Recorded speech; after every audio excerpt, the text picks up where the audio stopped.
this is the rose inspired makeup today.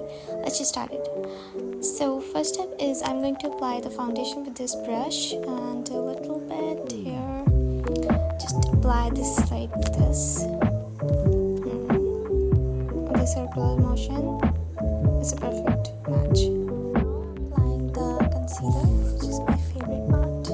A little bit here in the fine lines, and then blend it with this brush. This one is new eyebrow pencil, which is my favorite one. It's so easy to apply. Anyways, this is the eyeshadow palette. I'm going to use this bleach one.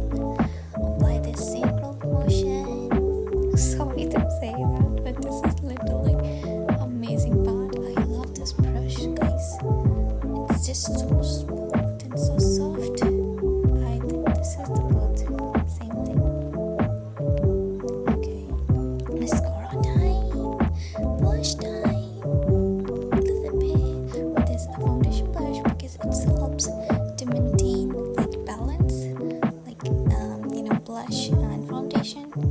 Because this blush is